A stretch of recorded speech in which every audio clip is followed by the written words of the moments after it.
Good morning, gang. We made it to another Friday. It's amazing how these weeks fly by as you get older, huh? Okay, so I wanted to talk about something different today. A couple of you guys have asked me to look into it over the last few weeks or whatever, and I kind of wanted to discuss my thoughts on it here. See what you think, okay? You know how I kind of relate things, so this is what I'm doing. So what I want to talk about is the grand solar minimum and prepping, okay? And now, it's a lot more than just the weather, guys, okay? This is serious, okay? The grand solar minimum is going to affect food. It's going to affect politics. It's going to affect your health. It's going to affect your overall livelihood, all right? Now, I want you to think about this for a second. We, as preppers, okay, are pretty smart. At least I like to think so, okay? We're smarter than all those people who threw away food last week in Texas because the power went out, never thinking that, gee, it's colder outside than it is in my refrigerator. Maybe I'll just put the stuff out in the snow, okay?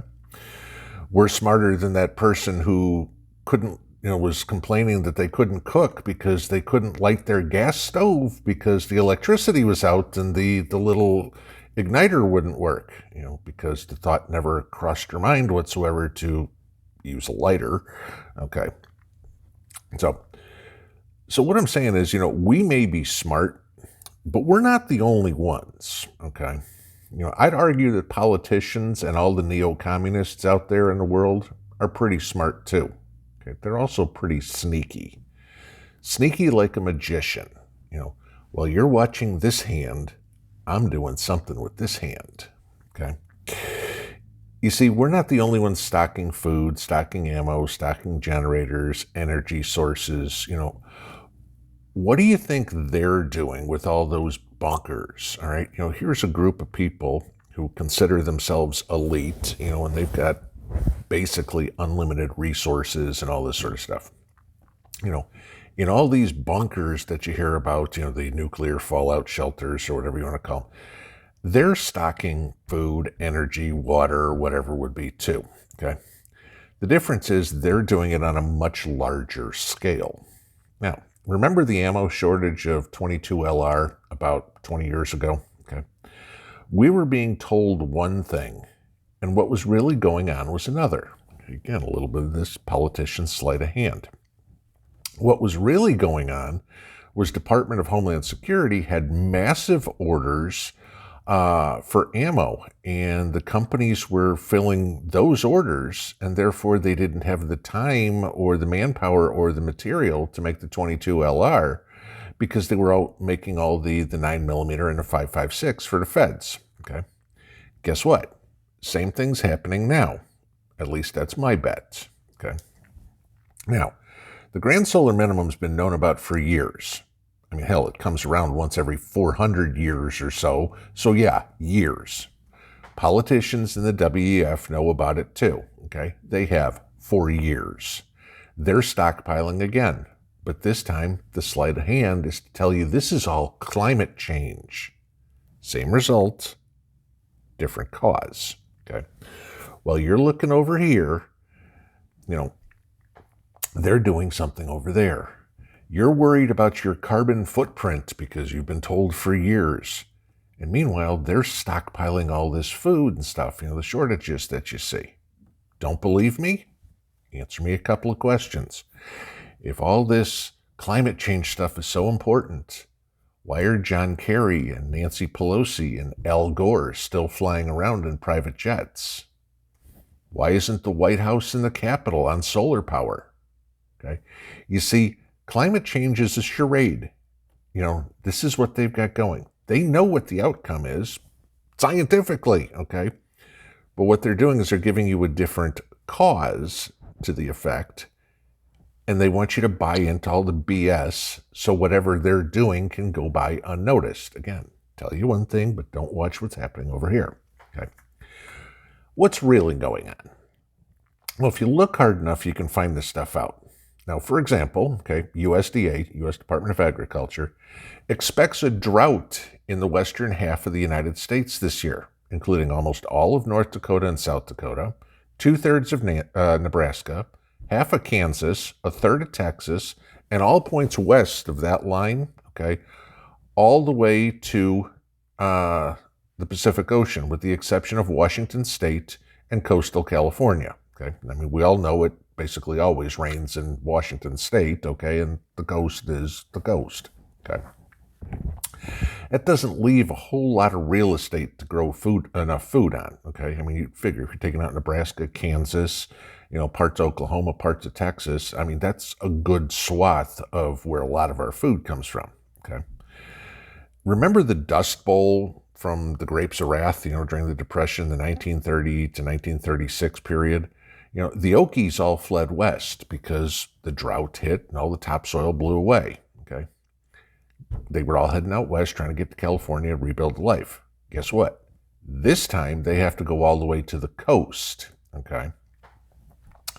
Weather patterns are changing. We all joked last week about it being colder at, the southern tip of Texas than it was in southern Canada. We were joking with Sean from North Shore Preparedness. He's going, it was warmer here than it was down in Texas, okay? Alaska Prepper's been talking about his mild winter in Alaska, okay? So let me give you this as an example of how much the slightest difference in temperature can make in the weather, okay? Let's look at modern day Canada, okay? A 1 degree drop in temperature would reduce their crop growing period by about 15 days, okay? 2 degree drop would cause their crops not to ripen before the first frost. 2 degrees. Imagine what a 3 degree drop would do. Done. You're not growing food in Canada, period. Okay? In today's world, we grow the majority of our grains, our soybeans, and our wheat in the Northern Hemisphere. This would all be affected by a temperature drop, which we know is coming. Okay?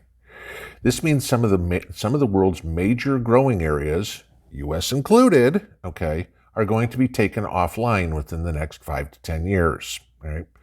The speculation is that last week's storm is going to reduce this year's winter wheat crop by as much as 30%. Okay, guys, this is year 1 of the grand solar minimum, and this is expected to go on for the rest of our lives. Scientists say anywhere from 2052 to 2100. Okay, so we're talking 30 years to 80 years. Now, how does this affect us just outside of weather and food? After all, the U.S. didn't exist the last time there was a grand solar minimum. But guess who did? China. So let's take a little look at their history with grand solar minimum. Okay. A 40-year drought took down the Yuan dynasty during the Wolf minimum. The Ming dynasty fell during the Maunder minimum due to natural calamities, including famines. Okay. The collapse of the Qing Empire correlates with the Dalton minimum, when a famine killed 10%, or about 10 million people in the population. Okay. The Jin dynasty, well, that kind of correlated with a massive drop in temperatures, of 1.5 to 2 degrees Celsius. That's all. Okay. So yeah, they have a little experience with this. And they have the means now to do something about it. Okay. Now, this has nothing to do with Hunter Biden, though I bet Joe's in on it. Okay. Did the Chinese know how the climate in Africa is going to change during the solar minimum? Okay. Is that why they're investing so heavily in North Africa? Okay. Are they planning to use Africa as a food growing region to support Chinese citizens when their wheat and corn growing areas go offline due to cold? That's my bet. Okay. That's what they're thinking about. That's what I think. Think about it. The world cools off a few degrees, and then deserts become agricultural areas if you can do something about the soil. Now, I'm not talking about the Sahara Desert, okay? But North Africa isn't one big sandbox, all right? Think of it more like our desert Southwest. I was able to grow a garden in North Las Vegas, okay? Some of you guys live in New Mexico and Arizona, in Nevada, okay? You know what I'm talking about. If your temps cooled a couple of degrees and you got some more rain, what happens? You're Iowa, okay? China's thinking the same thing. And you better bet that the World Economic Forum and all the neo-communist leaders out there know this too. Okay. So if I still haven't convinced you, okay, let's take a look at a little bit more history. You know I love to do this, right? Okay. If we look at the Roman Empire, it's apparent the sun was the heart of everything. Okay, we all know that. The period from 200 BC to 150 AD, when the Roman Empire was its most healthy, also coincided with what's often referred to as the Roman climate optimum, okay, when the weather warmed up due to high solar activity. Now, Pliny the Elder, writing in the 1st century AD, described how the beech trees, which used to only grow in the lowlands, okay, started climbing up the mountains as the temperatures rose. Olives and grapevines were grown further and further north. I mean, the empire literally became a giant greenhouse, okay? But the weather drastically deteriorated somewhere between 150 and 400 AD when solar output dropped. The Roman transitional period, okay? They hit temperature lows then, and we wound up having the late antique Little Ice Age from 450 to 700 AD, okay? Growing seasons were shortened, food shortages ensued, disease became rampant, millions died, and the empire collapsed. Want more? How about the medieval warm period from about 900 AD to about 1300 AD? Okay. This was a time when global temperatures were as much as 3 degrees Fahrenheit above present levels. 3. That's not much. Okay. Oxygen isotope studies in Greenland, Ireland, Germany, Switzerland, Tibet, China, New Zealand, and other countries, plus tree ring data from many sites around the world, all confirmed the presence of a global medieval warm period. The period coincided with a grand solar maximum, okay, a time of prolonged high solar output, and humans were prospering. Okay. The effects were evident in Europe, where grain crops flourished, tree lines climbed the mountains, okay.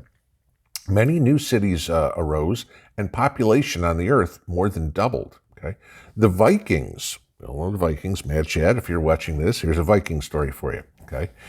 They took advantage of climatic changes to colonize Greenland.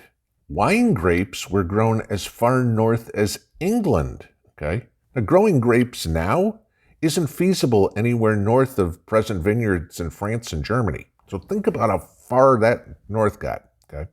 Now, at the end of the medieval warm period, around 1300 AD, temperatures dropped dramatically, and the cold period that followed was known as the Little Ice Age, okay? The population of Europe had become dependent on grain as a food supply.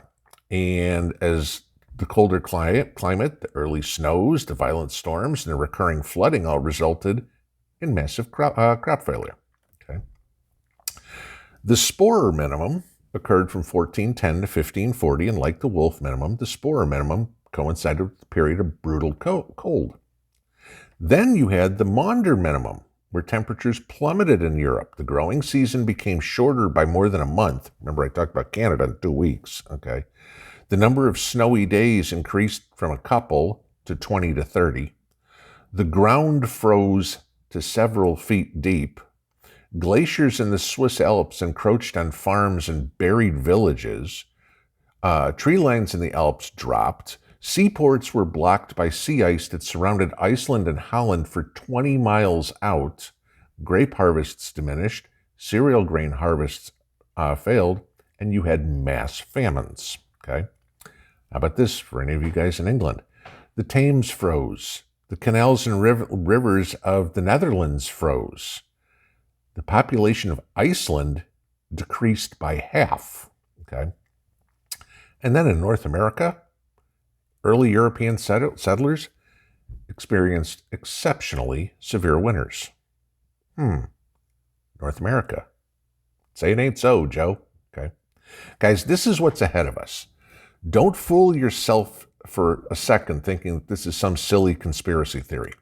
I'll bet if you walk down the street and ask 10 people if they knew what the grand solar minimum was, 9 of you would look at you like a deer in headlights, okay?